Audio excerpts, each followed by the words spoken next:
सभी साथियों का एक बार फिर से स्वागत है आपके परिवार में। साथियों, आज आपको ना पढ़ाने वाला हूं ना आपको याद करवाने वाला हूं। आज आपके सामने एक ऐसे बालक की कहानी शेयर करने वाला हूं जिस कहानी को सुनकर आपको बहुत अच्छा लगेगा। यह कहानी किसी कंपटीशन एग्जाम में नहीं पूछी जाती है, लेकिन इससे आपको जीवन में बहुत कुछ सीखने को मिलेगा। आपको इस कहानी से इतना मैं कह सकता हूं कि आपको इस कहानी को सुनने के बाद में आज के बाद में आप अगर पढ़ रहे हो तो आप अपना टाइम वेस्ट नहीं करोगे, आप बहुत ही सोच समझकर कोई भी कार्य करोगे। ये मैं कह सकता हूं कि इस कहानी को सुनने के बाद में आपको बड़ा अच्छा लगेगा। आप अपने साथियों में शेयर करना अगर आपको यह कहानी अच्छी लग जाए। इस छोरे की, जिस बालक की बात कर रहा हूं, उसका जन्म एक मिडिल क्लास परिवार के अंदर होता है। माताजी और पिताजी ने बहुत संघर्ष किया ताकि उनका बड़ा बेटा पढ़ सके और पढ़ लिख कर एक नौकरी लग जाए अच्छे से, ताकि हमारी गरीबी को मिटा सके। माताजी पिताजी के द्वारा बहुत मेहनत की जाती है, अपने घर को बनाया जाता है, अपने बच्चों को पढ़ाया जाता है। उनके 4 बच्चे होते हैं। 4 बच्चों में सबसे बड़ा, जिस बालक की कहानी आपके साथ में शेयर कर रहा हूँ, सबसे बड़ा बेटा वो था। वो फिर क्या करता है, उसे पढ़ाने की जहोजहद में उनके माता और पिताजी लग जाते हैं। बेटा क्या करता है, बेटा फिर बड़ा होता है। बड़ा होने के बाद में दूसरी क्लास से लेकर 8वीं क्लास तक प्राइवेट स्कूल में पढ़ता है और 8वीं क्लास में उसे प्यार हो जाता है एक लड़की से। उसी स्कूल की जो उसके साथ में पढ़ती थी उस लड़की से प्यार हो जाता है। फिर 8वीं क्लास वो छोड़ने के बाद में सरकारी स्कूल में जाता है, सरकारी स्कूल में एडमिशन लेता है और फिर वो लड़का उस लड़की को ढूंढने के लिए जगह जगह फिरता है और पूछताछ भी करता है कि आखिर वो लड़की पढ़ती कहाँ पर है। जब उसे पता चलता है उस लड़की के बारे में, तो वो लड़की क्या है, उस लड़की ने अपनी पढ़ाई छोड़ दी थी। छोड़ने के बाद में पढ़ाई, जब उस लड़के से कांटेक्ट हुआ उस लड़की का, तो लड़के ने पूछा क्यों पढ़ाई छोड़ दी, तो उसने बोल दिया कि मेरी कोई पारिवारिक समस्या थी। वहाँ पर स्कूल दूर पड़ती है घर से, वहाँ पर जाने की कोई सुविधा नहीं थी, इसीलिए स्कूल छोड़ दी। फिर वो लड़का उस लड़की से बातें करता है। फिर मार्केट में उस लड़की की दुकान थी, तो उस लड़की की तलाश में उस दुकान के आगे बैठा रहता था। पढ़ाई की कोई चिंता नहीं थी, स्कूल के अंदर ना जाना, सरकारी स्कूल के अंदर एडमिशन हो चुका था, लेकिन वहाँ पर जाना नहीं जाना उससे कोई फायदा नहीं है। सिर्फ सुबह जाता था, हाजिरी लगाई और वापस निकल जाता था। फिर उस लड़की को ढूंढता रहता था। लड़की जब दुकान में आती थी तब उस लड़की के पास में बैठ जाता था, वापस वहाँ से जाता था। ऐसे करते करते 2-3 साल बीत गए। 2-3 साल बीत गए। भाई साहब के ऊपर बोझ आ गया। भाई साहब ने कर ली 12वीं पास कर ली। 12वीं पास करने के बाद में उसने कॉलेज भी कंप्लीट कर ली, लेकिन उस लड़के के जहन में अभी तक ये नहीं आया कि मुझे करना क्या है, मुझे बनना क्या है। उस लड़के को कुछ भी पता नहीं था। 2018 का वक्त आता है जब राजस्थान पुलिस की भर्ती आती है। उस भर्ती से पहले उसके जो अंकल जी होते हैं वो घर पर आते हैं। वो घर पर आकर कहते हैं कि भैया आपका लड़का तो बड़ा हो गया, इस लड़के को क्यों ना राजस्थान पुलिस की तैयारी करवाई जाए, आगे वैकेंसी आ रही है। फिर उस लड़के को उसके माता पिता के द्वारा जो भी रुपए बचाए हुए थे उन रुपये को उत्कर्ष क्लास से जोधपुर में लगा देते हैं। वहाँ पर उस लड़के का एडमिशन करा देते हैं। वहाँ पर वो लड़का 3 महीने पढ़ता है, वापस गाँव आ जाता है। लेकिन फिर वही मन में एक बात, वो लड़की आखिर मिलेगी कहाँ। सिर्फ उस एक लड़की के पीछे अपने 3-4 साल बर्बाद कर दिए। और जब उस लड़के ने उस लड़की से पूछा कि मैं तुमसे प्यार करता हूँ, तो तब उस लड़की ने जवाब दिया कि तुम्हारे पास में है क्या, मैं किसी दूसरे को चाहती हूँ, आखिर तू ऐसा सोच भी कैसे सकता है, तेरी सोच इतनी गंदी है, तेरी सोच इतनी घटिया है। मैंने उसे कभी छुआ भी नहीं, तो मेरी सोच तो उस लड़के की सोच और समझ कहाँ गलत हो गई साथियों, आप भी बताइए।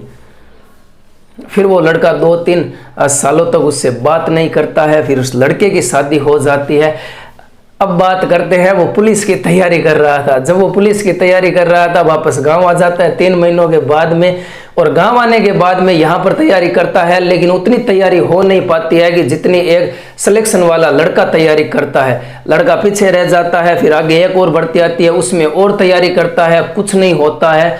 फिर उसके बाद में वो नागौर के अंदर, नागौर जिले में मेंद्रा के अंदर काम करता है, एडवाइजर की पोस्ट पर काम करता है। तो वहाँ से कुछ गलत संगत में रहने के कारण वहाँ पर वो सोचता है कि हमारा जीवन तो ऐसे ही खराब हो चुका है और अब इस जीवन को और क्यों खराब करूँ मैं। वहाँ से वो निकल जाता है, वापस गांव आ जाता है। गांव के अंदर खेतों में मजदूरी करता है और चज्जे पर मजदूरी करता है। लेकिन लड़का कभी गलत संगत में नहीं रहना चाहता था। फिर वहीं लड़का वो सेल्समैन का काम करता है, 1.5-2 साल तक सेल्समैन का काम करता है। मार्केट के अंदर दुकानों में भी रहता है, होलसेल का काम भी करता है। लेकिन फिर उसका समय आता है, फिर वो समय आता है, वो सबसे बड़ा समय था।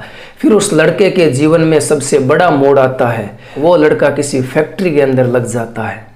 फैक्ट्री के अंदर 7-8 महीने काम कर रहा था। तब उसके जहन में आता है कि एक YouTube चैनल बनाएंगे, वहाँ पर काम करेंगे। फैक्ट्री पर जाता है, वापस घर पर आता है, रात को लेट आता है, फिर वीडियो का कॉन्टेक्ट बनाना ये सभी शुरू कर देता है।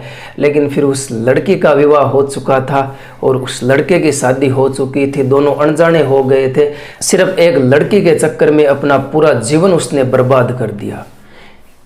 फिर उस लड़की से उस लड़के की कभी भी मुलाकात नहीं हुई, ना ही उन दोनों का कभी वापस एक दूसरे की ओर देखना हुआ, ना ही कभी उनका मिलना हुआ। आखिर में ये आपको कहानी क्यों सुना रहा हूँ उस लड़के की, क्योंकि उस लड़के की कहानी मैं आपको इसीलिए समझा रहा हूँ कि आप तैयारी कर रहे हो। आप तैयारी के दौरान ऐसी बड़ी बड़ी कठिनाइयाँ आपके सामने आएगी। आप भी इन लड़कियों के चक्कर से थोड़ा दूर रहिए साथियों, क्योंकि आपको अपने माँ बाप का सपना पूरा करना है। आपको अपने भाई बहन को एक अच्छी जिंदगी देनी है। उस लड़के ने अपना टाइम वेस्ट किया था, इसीलिए आज वो फैक्ट्रियों के अंदर 300 रुपये में काम कर रहा है। आपको भी मेरी सलाह है कि आप अपना टाइम खराब मत करना, अभी जी जान लगाकर मेहनत कर लेना और फिर ये लड़कियां तो मिल जाएगी साथियों। लेकिन ये समय वापस लौट कर नहीं आएगा। वो कहते हैं ना, फिर पछतावे क्या हो जब चिड़िया चुग गई खेत। जब चिड़िया चुग जाने के बाद में तो फिर खेत खाली हो जाता है। फिर पछताने से क्या होता है, शायद पहले ही चिड़िया को उड़ा देना चाहिए। इसीलिए आपके पास में अभी समय है, अभी तैयारी कर लीजिए। बाद में यह समय लौट कर नहीं आएगा, फिर आप कोसते रहोगे, कहीं पर आपको मजदूरी करनी पड़ेगी। और फिर पूरी ज़िंदगी के अंदर जब आपके बेटे होंगे, बेटियां होगी, वो आपको पूछेंगे कि पापा आपने क्या किया अपने जीवन के अंदर, तो आप उनको क्या जवाब दोगे? आप उनको क्या बताओगे? यह बताओगे कि मैंने डर की वजह से छोड़ दी वो सब चीज़ें। हाँ, तो फिर आपके बेटे और बेटियों का क्या होगा जब भविष्य के अंदर आपके बेटे और बेटियां आपको सवाल पूछेंगे कि पापा आपने वो नौकरी की तैयारी की, आप क्यों नहीं लगे? तो आप बताओगे कि मैं लाइब्रेरी के अंदर बैठे बैठे टाइम पास कर रही हूँ, मैं रूम पर बैठे बैठे टाइम पास कर रही हूँ, मैं मेरे माँ बाप को रुपया वेस्ट कर रही हूँ। बेटे हम तो तैयारी कर सकते हो, लेकिन आ सब चीज़ें साइड में रख और तैयारी कर। अबार भी टाइम है, अभी भी टाइम है आपके पास में, अभी तैयारी कर लीजिए, वरना ये समय लौट कर वापस नहीं आएगा। फिर आपको भी उस लड़के की तरह 300 रुपये किसी फैक्ट्री के अंदर काम करना पड़ेगा। साथियों ये थी, और एक जानकारी आपको और दे दूं, जीवन के अंदर आपका भी कुछ ना कुछ आइडल होता है, कोई ना कोई आइडल होता है। जैसे IAS अधिकारी, IPS अधिकारी, SI कांस्टेबल, जो भी आपके आइडल है, मैं आपको इतना कहना चाहता हूं कि आपके आइडल ने जिस प्रकार पढ़ा, आप उसे आइडल मान सकते हो, आइडल मानना बुरा नहीं है। लेकिन आइडल की क्या कैपेसिटी थी और आपकी क्या कैपेसिटी है, उनको समझना पड़ेगा। आइडल तो आपका 15-15 घंटे पढ़ता था, लेकिन आपके बैठने की कैपेसिटी 2 घंटे की भी नहीं है। आप फिर 15 घंटे, अगर आपने पहले दिन 15 घंटे पढ़ लिया तो आप 10 दिनों तक किताब के सामने कौन जाको।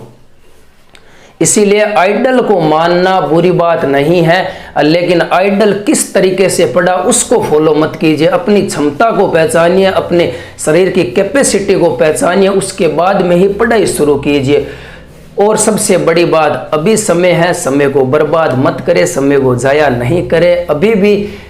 साथियों अभी भी आपके पास में समय है, आप आज भी लाइब्रेरी के अंदर उन सभी चीज़ों को साइड में रखकर पढ़ सकते हो। आप घर पर पढ़ सकते हो, रूम पर पढ़ सकते हो, लेकिन अभी आपको पढ़ना पड़ेगा। आपके 6-7 महीनों की मेहनत आपको एक अच्छी ज़िंदगी दे सकती है, आपके माँ बाप को एक अच्छी ज़िंदगी दे सकती है और आप अपने भाई बहनों को एक अच्छी ज़िंदगी दे सकते हो।